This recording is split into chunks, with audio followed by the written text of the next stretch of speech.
In today's Farm Report, the U.S. Department of Agriculture has grants available to help schools prepare healthier meals. Susan Carter with the USDA has more. Salad bars, clearly popular ways in which food can be distributed. Agriculture Secretary Tom Vilsack is referring to how new grant money can help schools improve meals. Many schools are in need of this equipment if they are to get away from trucking food in from large distances at a central kitchen or providing for opportunities to move away from reliance on fried foods to a more balanced approach to nutrition. Equipment types include equipment that enables schools to be able to produce food on site, oftentimes moving away from reliance on frying to baking, and the ability to be able to do more of that on site have also been popular. Vilsack also describes the funds being awarded under the Team Nutrition Grants program. $5.5 million that will be awarded competitively in 2-year grant with a maximum of $350,000 being awarded to each successful participant. These resources can be used by states to help school districts fund smarter lunchroom strategies. The Cornell Center for Behavioral Economic and Child Nutrition have identified ways in which now over 10,000 schools are using these strategies to make nutritious options the easiest and best choice, and the choice that youngsters are making more frequently. Strategies to increase the number of kids who are making healthy choices in schools can be financed through the Smarter Lunchroom grant program, and we're now looking forward to this continued effort, $5.5 million being made available. Folks who are interested in taking a look at applying for these grants can go online at www.grants.gov and secure the necessary information. Funds can also be used for training. There's a big emphasis on educating the parents and the teachers and the students on nutrition. PTA President Norma Cavazos is from Rayburn Elementary School in San Antonio, Texas. For USDA Radio, Susan Carter, Washington, D.C. Spring crop growers. The deadline to sign up for crop insurance for this year's crop is fast approaching. We hope that farmers and producers will chat with their insurance agent between now and March 15th. If they haven't already closed on their policies, they have until March 15th to do so or to make any changes. Tim Gannon of USDA's Risk Management Agency says there are several new Farm Bill-related options to consider with crop insurance, ranging from the supplemental coverage option for selected spring crops to the Whole Farm Revenue Protection Program. And one of the changes to many people's regular crop insurance program will be the ability to exclude yield if in the last 10 years they have their county average yield is 50% below the 10-year average. They'll be able to exclude that from their annual actual production history in order to kind of protect their yield guarantee. More details about crop insurance offerings are available through your local crop insurance agent or online at www.rma.usda.gov. I'm Rod Bain reporting for the U.S. Department of Agriculture in Washington, D.C. The craft brew industry is growing, and so does the amount of small acreage hop growers, as Rod Bain with the U.S. Department of Agriculture explains. Craft beers and localized microbrews have become popular in recent years. And as more of these customized breweries have popped up, so have in some places the opportunity to grow one of beer's best-known ingredients. As Rob Sarine of Michigan State University Extension notes, almost all hops in the U.S. are grown in the Pacific Northwest, primarily Washington State. However, beyond that, over the last few years, there's been interest from growers and brewers in sourcing local supply of raw materials for the brewing industry, so kind of piggybacking on the increase in the excitement in the craft beer industry. That includes Michigan and other northern climate states, as hops can grow in areas above 40 degrees latitude. But Sarine also points out, there's even folks growing hops in North Carolina. And I don't even think it's limited to that. So with many small acreage hop growing operations popping up to support the craft beer industry, Sarine says it's important for growers to learn the financials of the hop industry.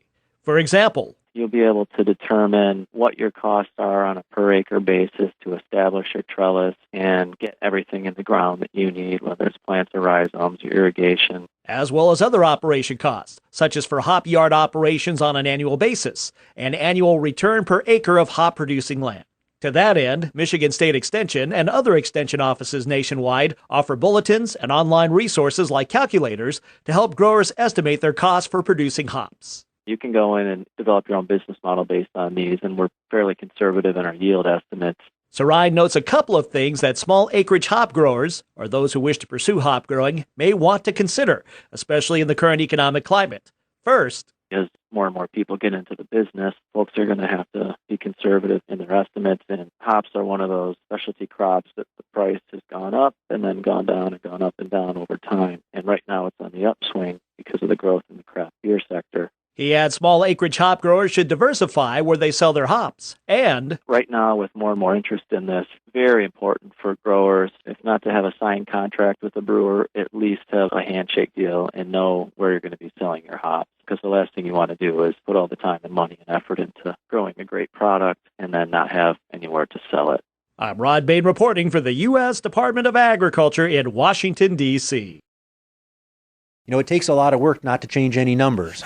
Seth Meyer with the Agriculture Department's Outlook Board, and indeed his crew did a lot of work on the soybean supply and demand spreadsheet this month just to make sure no change was the right thing to do. So we stuck with that midpoint price, stuck with our estimates of exports and crush, stuck with our estimates of world production. A sticky situation. So we have soybean exports just under 1.8 billion bushels, up 8.7% from last year. Crush also just under 1.8 billion. The world soybean crop, 315 million tons. A very big world soybean crop. 11% bigger than last season. And U.S. prices averaging $10.20 at the midpoint, about two-thirds marketed, and so far marketed at $10.22. Now, this would imply basically flat prices going forward, which would imply seasonal weakness. Normally, there would be some increase in prices to pay for carry, but our expectation is for prices to be soft or flat for the rest of the year. Just like me. In Washington, Gary Crawford for the U.S. Department of Agriculture. The rise of superbugs, bacteria that is becoming resistant to antibiotics and causing issues with treatment for humans, has raised issues in the livestock production industry. Gary Crawford with the U.S. Department of Agriculture reports. We've been hearing a lot lately about so-called superbugs, bacteria like CRE, which have become resistant to almost every known antibiotic. The whole issue of various bacteria developing resistance to antibiotics, putting more people in jeopardy, is causing the medical profession and people like Dr. Anthony Fauci with the National Institutes of Health to say, frankly, if this keeps up, the normal issue of giving someone an antibiotic and curing them becomes very difficult. Many people seem to think part of this resistance problem may be coming from livestock production facilities where millions of chickens, hogs, and cattle are routinely given certain antibiotics, not to cure disease, but to promote growth. And there's a theory that this may be contributing to the development of strains of bacteria resistant to antibiotic treatments used for humans. But as the experts say, there's more that we don't know than we know.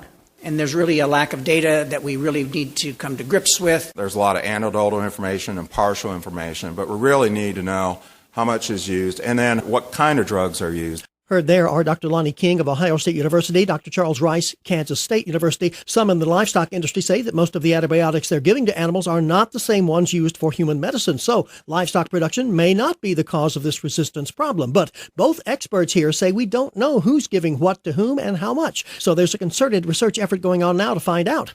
Kevin Shea runs the U.S. Department of Agriculture's Animal and Plant Health Inspection Service. He told a congressional panel that the Ag Department's currently surveying the nation's livestock operations. And also, we are going to be collecting samples and testing them at our veterinary services laboratories to see what the bacterial level is on farms.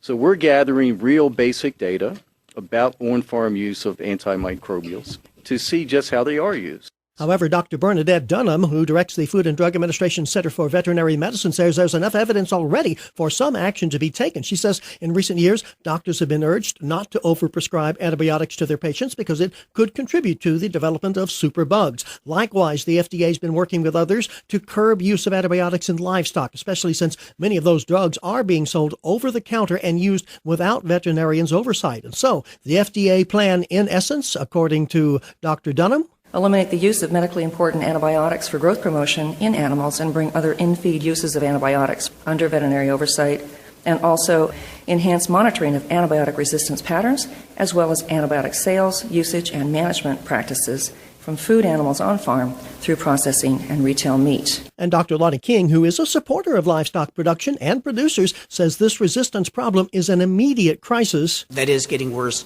on a global scale. And he says the consequences of the livestock industry not cooperating in the effort, the consequences of doing nothing, they're immense. They are immense. In Washington, Gary Crawford for the U.S. Department of Agriculture. Jamie Cruz grew up on the family farm. I spent every day of my life there. It was an awesome childhood. Now in her 30s, Cruz inherited the farm when she was about 21 years old. Kind of taken it off from there and evolved the farm because the farm was a farm. It needed to restructure itself to be a business. It wasn't just all about growing food and, doing it to get by. There's a lot more to it now. Cruz and her mom made some significant changes. Diversified the operation. We've always been fruit and vegetable producers. We made the decision to get into cattle, hogs, poultry, lambs, and goats, which has offered more to our customer base. Springdale Farm in Littleton, Massachusetts isn't far from Boston. People want to go out to the farm, they want to see the farm, and they want to access fresh food. And, now our farm stand can be open and offer more, which is really nice. Cruz says the Buy Local campaign has bode well for business. I think that makes what I do more rewarding because you look the consumer in the eye. Making an in-person connection, which is irreplaceable. For USDA Radio, Susan Carter, Washington, D.C.